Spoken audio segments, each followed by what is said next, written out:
30 मार्च 2024 ऐसे उन्होंने वहां पर वो जो है सीएए देश का कानून है, इसको कोई रोक नहीं सकता और हम सीएए को लागू कर रहे हैं। नमस्कार, आप देख रहे हैं चैत्र रथ।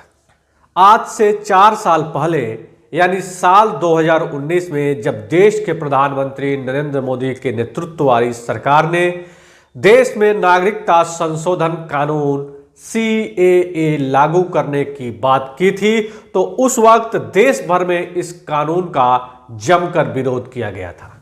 सीएए देश का कानून 30 मार्च 2024।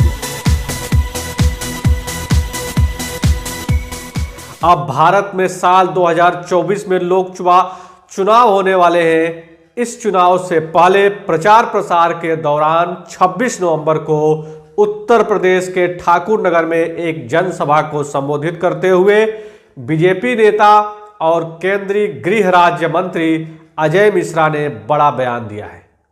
दरअसल उत्तर प्रदेश के ठाकुर नगर में मतुआ समुदाय को संबोधित करते हुए केंद्रीय गृह राज्य मंत्री अजय मिश्रा ने कहा कि नागरिकता अधिनियम यानी सीएए का फाइनल ड्राफ्ट अगले साल 30 मार्च तक तैयार होने की उम्मीद है।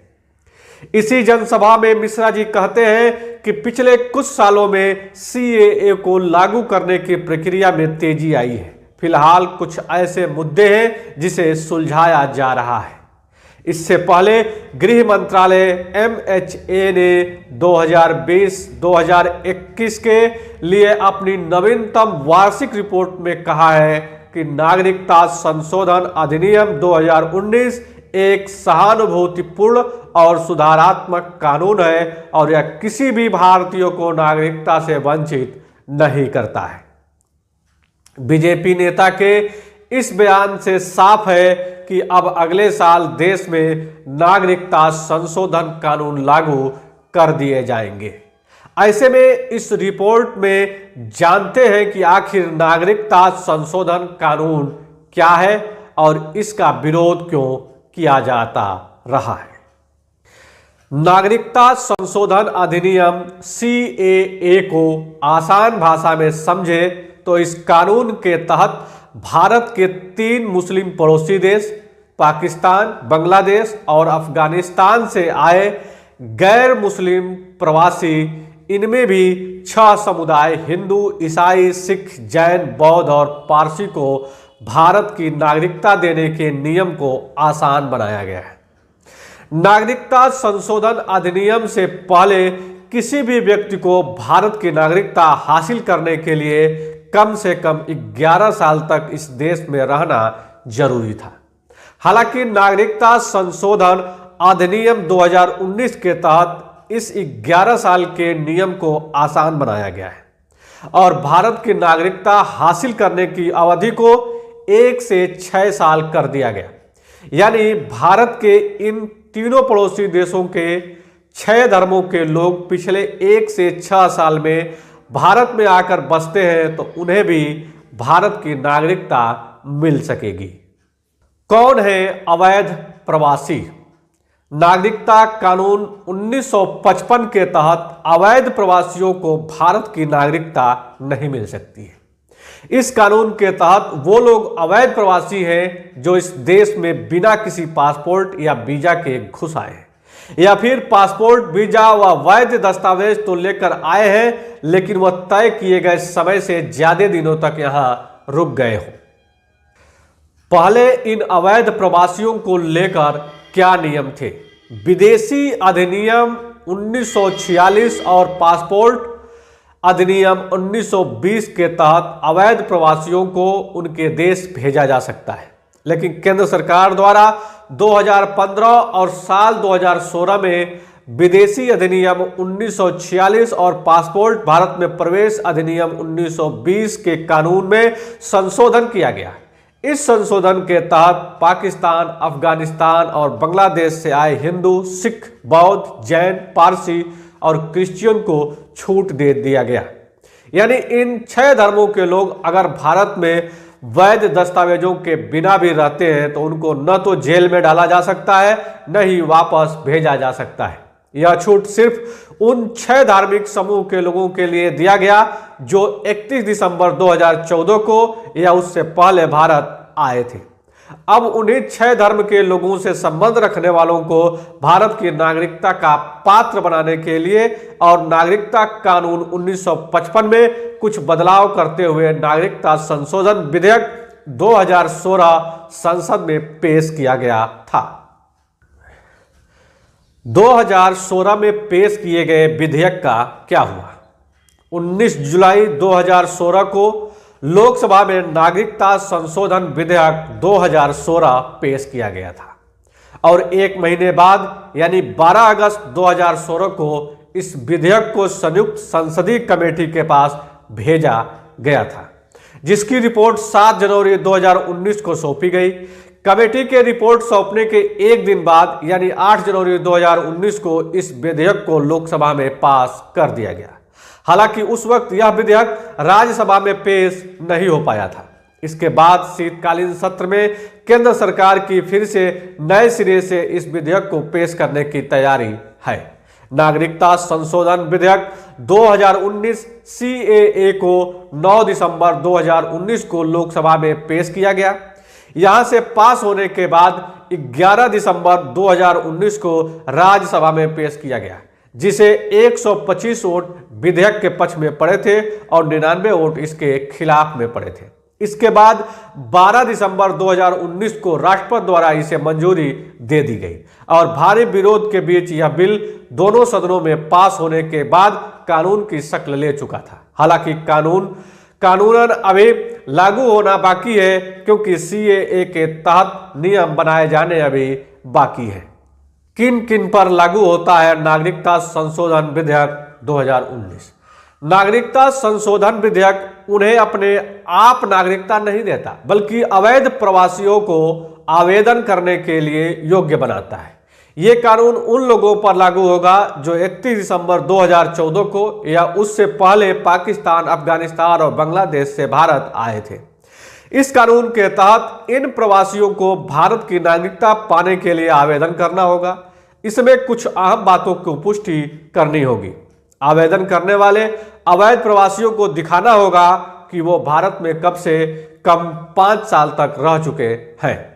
प्रवासियों को साबित करना होगा कि वे अपने देश से धार्मिक उत्पीड़न के कारण भारत आए हैं। इसके साथ ही वो प्रवासी नागरिकता कानून 1955 की तीसरी सूची की अनिवार्यताओं को पूरा करते हो। इन अहम बातों की पुष्टि करने के बाद ही भारत सरकार किसी भी प्रवासी को लेकर निर्णय करेगी कि वो उन्हें इस देश में नागरिकता देंगे या नहीं। इस कानून का क्यों हो रहा है विरोध? दरअसल नागरिकता संशोधन कानून का विपक्ष सबसे ज्यादा विरोध करते आए हैं। विपक्षी के अनुसार इस पूरे कानून के तहत मुस्लिम समुदाय को निशाना बनाया गया है। विपक्षी पार्टियों का कहना है कि यह संविधान के अनुच्छेद 14 का उल्लंघन है, जो समानता के अधिकार की बात करता है। अब हाल ही में बीजेपी के नेता और केंद्रीय गृह राज्य मंत्री अजय मिश्रा के CAA का फाइनल ड्राफ्ट अगले साल 30 मार्च तक तैयार होने की उम्मीद के बयान पर TMC के राज्यसभा सांसद शांतनु सेन ने कहा कि भारतीय जनता पार्टी को सिर्फ चुनाव के दौरान मतुआ और CAA की याद आती है। उन्होंने कहा कि बीजेपी पार्टी पश्चिम बंगाल में कभी भी नागरिक संशोधन कानून को लागू नहीं कर पाएगी। इस पार्टी के झूठे दावे मतुआ और बाकी जनता के सामने साफ हो चुके हैं। अगले साल के चुनाव में बीजेपी को हार का मुंह देखना पड़ेगा।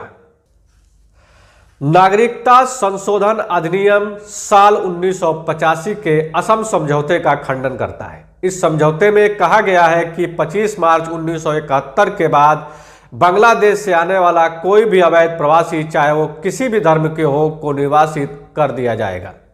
वर्तमान में असम में 20 मिलियन के आसपास अवैध बांग्लादेशी प्रवासी हैं।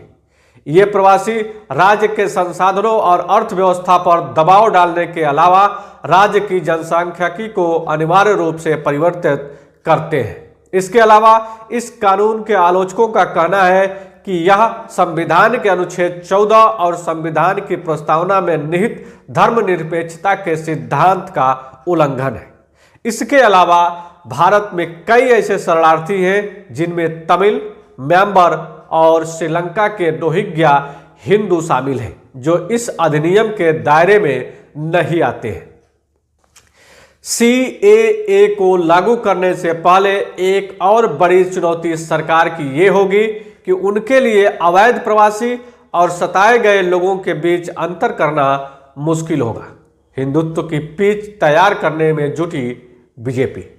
नागरिकता संशोधन कानून वैसे तो पूरे देश में लागू होने हैं, लेकिन पिछली बार इसका विरोध ज्यादातर पूर्वोत्तर राज्यों, खासकर असम, मेघालय, मणिपुर, मिजोरम, त्रिपुरा, नागालैंड और अरुणाचल प्रदेश में ही किया गया। इसके एक कारण यह भी है कि ये राज्य बांग्लादेश की सीमा के काफी करीब है। पूर्वोत्तर के इन राज्यों में इस कानून का विरोध इस बात को लेकर भी हो रहा है कि यहाँ कथित तौर पर पड़ोसी राज्य बांग्लादेश से के मुसलमान और हिंदू दोनों ही बड़ी संख्या में अवैध तरीके से आकर बस जा रहे हैं। विरोध करने वाली पार्टियों और लोगों का मानना है कि वर्तमान की केंद्र सरकार हिंदू मतदाताओं को अपने पक्ष में करना चाहती है और इसलिए प्रवासी हिंदुओं के लिए भारत की नागरिकता लेकर यह बसाना आसान बनाना चाहती है। चुनाव से पहले CAA लाने की राजनीति को समझिए। 90 के दशक में जब राम मंदिर आंदोलन अपने चरम पर था तो इसमें शामिल कार्यकर्ताओं के बीच एक नारा बहुत लोकप्रिय हुआ था, अयोध्या तो बस झांकी है, काशी मथुरा बाकी है। अब 2014 के बाद से ही जब से केंद्र में मोदी सरकार आई है तब से बीजेपी अपने हिंदुत्व वाली राजनीति को धार देने में जुटी हुई है। पार्टी को इसका फायदा भी मिल रहा है। अयोध्या में जहां रामलला को 24 जनवरी 2024 को विराजमान किया जाएगा, वहीं उत्तर प्रदेश के मथुरा में अब बांके बिहारी मंदिर में विशेष कॉरिडोर का निर्माण होने जा रहा है। बीजेपी ने साल 2024 में होने वाले लोकसभा चुनाव के लिए एजेंडा सेट कर दिया है। नागरिकता संशोधन कानून बीजेपी की इसी राजनीति का सबसे बड़ा हथियार हो सकता है। शाहीन बाग आंदोलन के समय भले ही पार्टी दिल्ली में विधानसभा चुनाव हार गई हो, लेकिन इसे लेकर अन्य राज्यों में जो माहौल बना था, पार्टी अब उसे एक बार फिर दोबारा भुनाने की कोशिश करेगी। CAA कानून पर आपकी क्या राय है? आप अपनी राय कमेंट बॉक्स में अवश्य बताइए। तो मिलते हैं एक नई वीडियो में, तब तक के लिए नमस्कार, जय हिंद, वंदे मातरम।